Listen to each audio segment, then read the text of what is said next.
What's going on, guys? This is Real Deal Fantasy HQ with your boy LQ. I'm sorry I missed you guys last week with, starts and sits, but had a little bit of schedule confliction going on, but I'll try to double up this week and make it up to you guys. But this week we got studs and duds, heroes or zeros. So let's get right into the episode.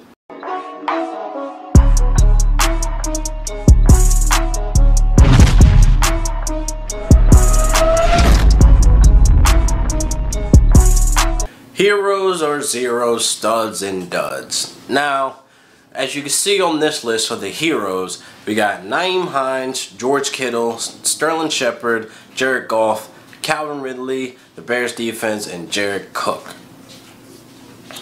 Now, Nyheim Hines, he gets the hero badge because he's established himself as the pass-catching running back in the Colts offense, and it looks like Andrew Luck is building some type of chemistry to dump it off to him when he's in trouble. So that's great news, but it doesn't look like that Nyheim Hines is going to have a consistent week to week to be putting up the numbers that he did, being that you got Marlon coming back and you got Robert Turbin come back. So with them two coming back, it doesn't look like Nyheim Hines is going to keep this consistency going on, but it is great news that he established himself as the pass catching back.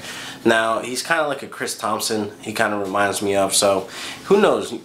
We'll probably have to sit and wait and see where the Colts offense goes into and see the direction they go, who they want to use back there, because the running back stable right now is kind of a mess. You got 4 heads back there that they're trying to feed, so we'll see how that goes with Nyheim Hines. Then we got George Kittle. He had basically the odds against him this week. I had some doubts with George Kittle going in with Jimmy G going down. I'm sure everybody did when Jimmy G went down for the season that any San Francisco player will have to be pumping the brakes on. Not too sure, not 100% sure on how that offense was going to work with their backup. So George Kittle really surprised me with the numbers he put up, but I'm glad that the ball's going to keep rolling because he is the leading guy on that team that is with targets and catches. So they're going to try to work him into every week into the game plan to be the guy that they lean on. So it's good that he showed up, and it doesn't look like he's going to be slowing down anytime soon. But with Marquise Goodwin injury going out, it looks like his production is going to only increase with him being out. Pierre Garçon has been a ghost this first 4 weeks, so I'm not too worried about him. I'm not too sure what's going on with Pierre, but hopefully they can get something going. Even with the loss to the Chargers, I was really happy to see, the 49ers put up some fight. They rallied behind their backup quarterback, CJ, and not show any doubts in him, and just really show that they can have the ball moving. They could still try to win some games. Next, Sterling Shepard, he gets the hero badge. I had him with a great matchup. I started him this week. Now, Saints defense, they allow wide receiver 2s to just basically shit all over them. So Sterling Shepard from the jump had the great matchup, and I'm really happy he showed up and put up the numbers he did. I'm really not too sure what happened with Eli and Odell, but Sterling Shepard showed that he could step up in times when Evan Ingram's out or if any injury goes out. He is the reliable wide receiver that Eli has, so that's good for him and good for Eli and good for the Giants.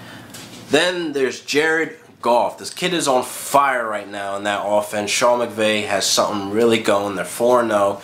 Destroyed the Vikings defense. They attacked their weakness with their linebackers. So Jared Goff is looking like a week-to-week start. He's no longer a streamer. He is definitely a guy that needs to be on your team in many leagues. He's not owned in many. He's still probably, I think it's like 49%.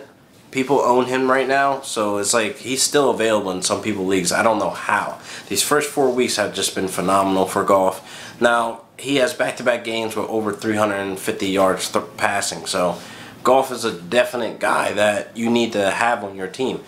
He gets the hero badge this week because everybody was like, oh, the Vikings are going to tear him apart. The Vikings are going to expose his weakness. Vikings this. He's a system quarterback. This and this and that.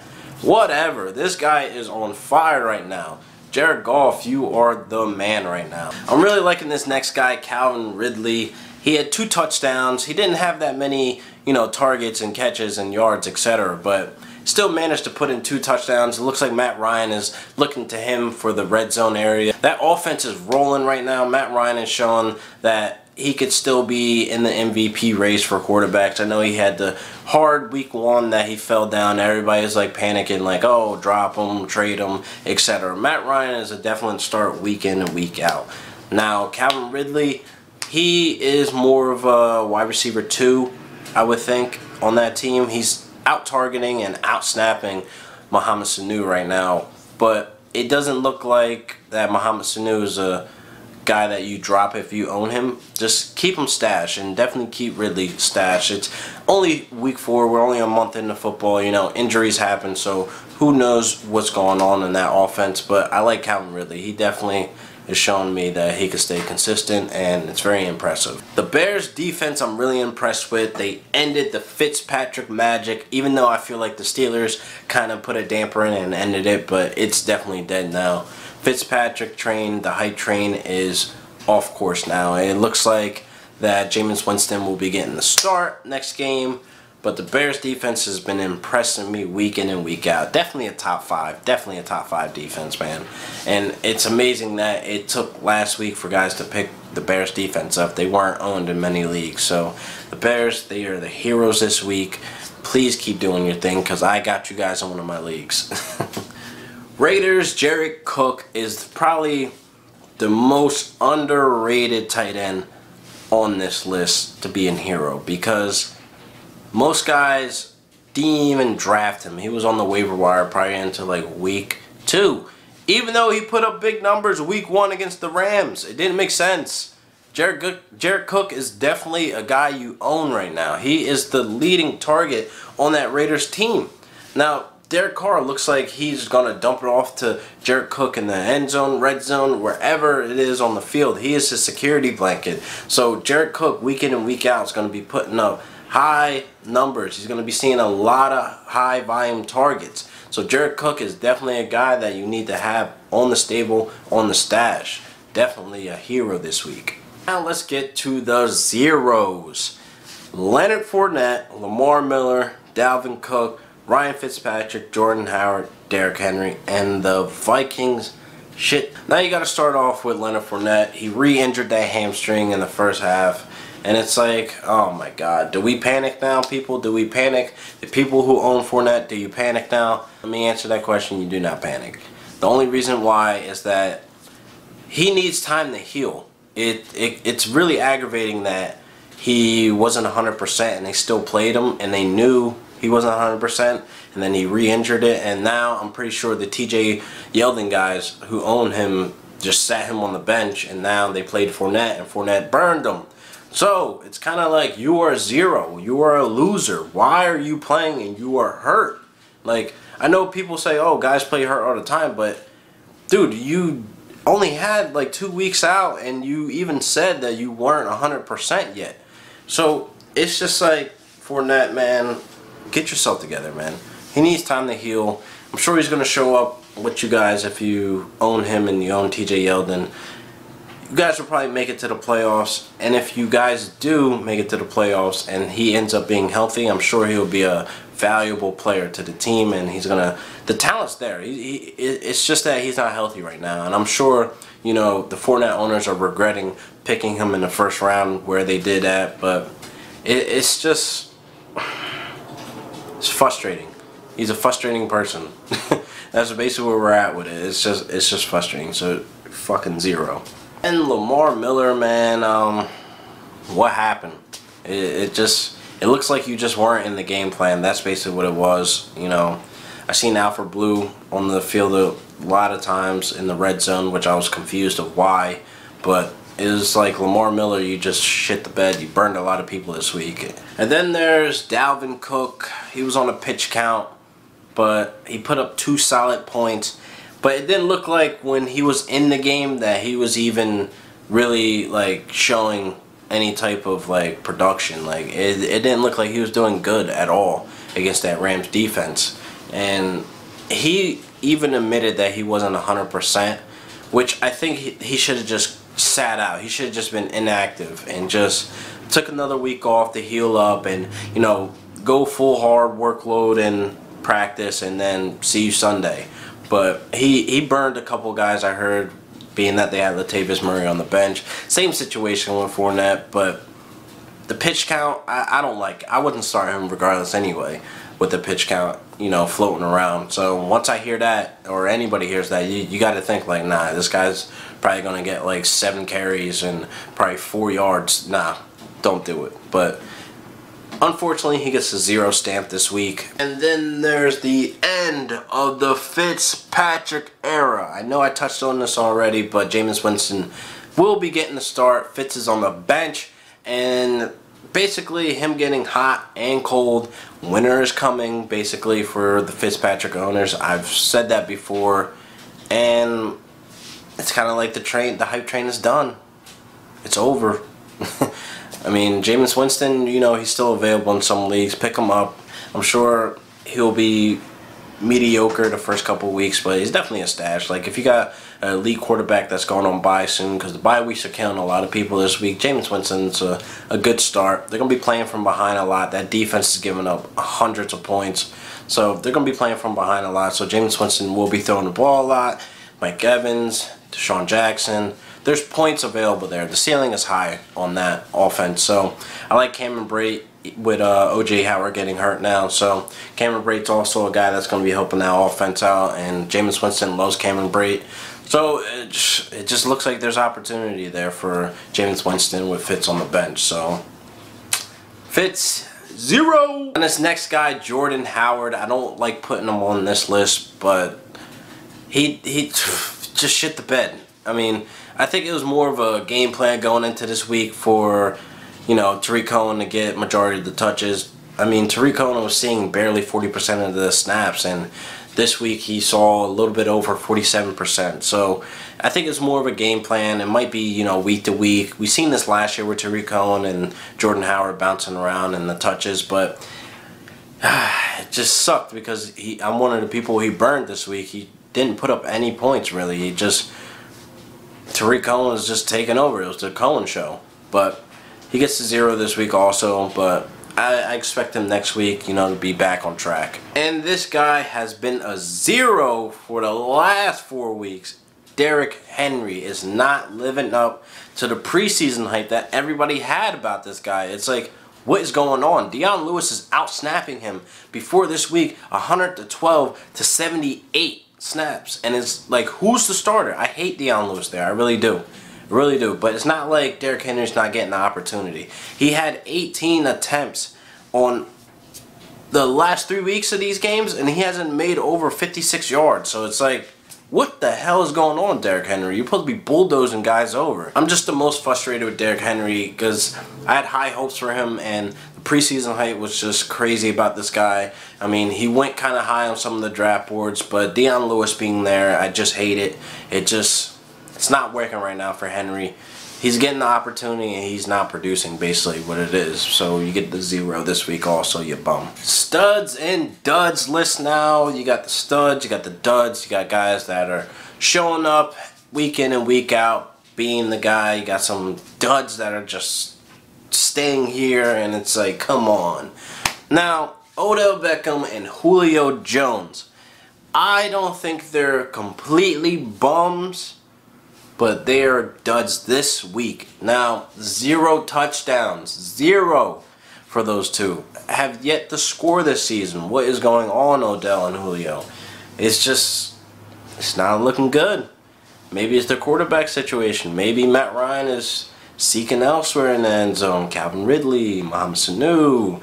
It's just like, come on, Julio. You got to catch one. Same thing happened last year, man. I don't want to hear this new offensive coordinator just, and Eli. Come on, man. Hit Odell in the end zone at least once. These Odell owners are just praying for a touchdown. I mean, he didn't have a bad week. It's just like he has all these catches. Same thing with Julio. All these catches, no touchdowns. And like PPR leagues, thank God they're saving them because it's like 7 catches, 9 catches, great. 14, 16, 17 points. You know, you gotta have the touchdowns going into the equations, but maybe because they're too good, they're getting doubled, whatever the excuse is, but they are duds this week. Now we got the studs, the Rams trio wide receivers, Kupp, Cook, and Woods. They are the studs. They had over 20 points each with them. They had over 100 yards with them each. That offense is just spreading that ball around. Cook is looking great. Kupp looking great. Woods is looking great. Who's the number one wide receiver? Cooper Kupp will probably be my guess to be the number one there. The most reliable, I was saying. Not the number one wide receiver, because it's obviously Cooks, but the most reliable, I would have to go with Kupp, man. He is killing it right now. So, studs all across the board over there in the Rams in LA. So, I'm not going to touch on that more because I'm a Rams fan that's biased. Bye-bye. This stud, the Bulldog Nick Chubb, man. He had a game, did he? No, not really. He only touched the ball 3 times. I had 100+ yards, man, and 2 touchdowns. That's amazing. Kid put up 27 points on 3 touches. Amazing. Now, I'm not saying this guy's a start week in and week out, but it's just crazy. He's a stud this week. Just flat out, just stud. It's just like, how does a guy touch the ball 3 times and put up 27 points? 2 touchdowns. What? That's not heard of. I mean, that has to be some type of record in the NFL. Like, the lowest amount of touches but the most yards. Like, come on now. It's crazy. But he's definitely not, you know, a start, you know, every week or even a flex. But you got Carlos Hyde there. So I'm not too sure on Nick Chubb, but he's definitely a stash. Who knows? Maybe this will open the Browns' eyes. Like, get this kid the ball more. Like, maybe he could be, you know, the splitting carries with, you know, Carlos Hyde instead of Duke Johnson cutting into the carries, etc. But Nick Chubb, you are a stud this week. I love it. Now, Trey Burton, 16 points. Now, he had 1 touchdown, but I probably told a couple of people on Sleeper.com that Trey Burton will have his best week, this game, this matchup. The Bucks give up plenty of points to tight ends. They just can't cover them. So I knew Trey Burton was going to go off this week. I told a couple of guys on Sleeper.com, and I'm sure you guys are watching, so you're welcome. Trey Burton had his best game yet. I'm pretty sure they're going to try to keep working him into the game plan.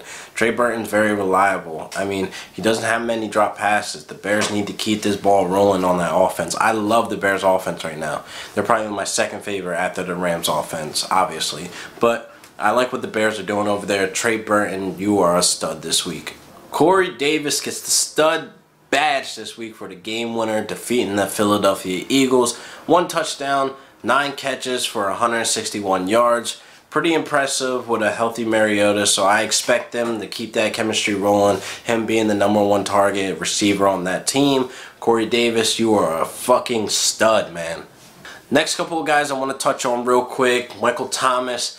He had Janoris Jenkins following him most of the game. This was probably Thomas's worst game he had against a decent defense, I'll say the Giants have right now. But Janoris Jenkins was all over Thomas the whole entire game. So that's why Drew Brees had the game he had. He only put up 10 points, no touchdowns. And, you know, he couldn't get to his #1 target, so he was kind of off of his game.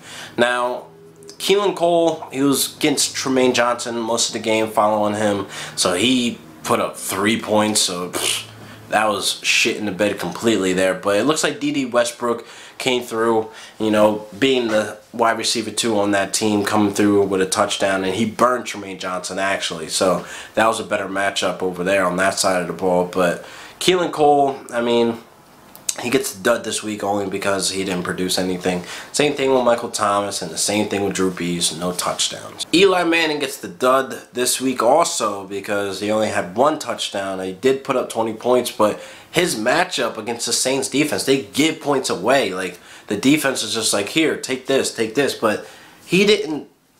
No, he did not produce like he should have. Like, he had the better matchup on paper to light up that defense, and he just couldn't get Odell working. You know, Saquon was kind of slow in the first half, but, you know, he started picking up later, and Sterling Shepard was his reliable source to at least see the end zone once. So it's kind of like, Eli, you got to step it up. The Giants were supposed to win that game. I mean, I'm placing this full blame on Eli because his mediocre play. So it's like, Eli, you got to step up and get these guys going. You got the weapons, so there's no excuse. I understand the O-line's trash, but the O-line was better after making that change for the rookie. So it's kind of like the O-line's building now. You have an okay O-line going into this week. So No excuse of how or why you didn't put up the numbers you put up. So Eli Manning, you were a dud. You're my #1 dud this week, actually. You really disappointed me. A lot of people picked you up this week too for you to freaking go off, but you didn't. Now that wraps up another episode of Real Deal Fantasy HQ with your boy LQ. I want you guys to like and subscribe for me. Leave a comment below on what you guys think. Give me some of your start and sit questions also under this video, or even next video that I'll be putting out this week. I got double up this week. I know I missed you guys last week for the start and sit video for week 4, but I will make it up to you guys and try to put out another video this week for start and sit week 5.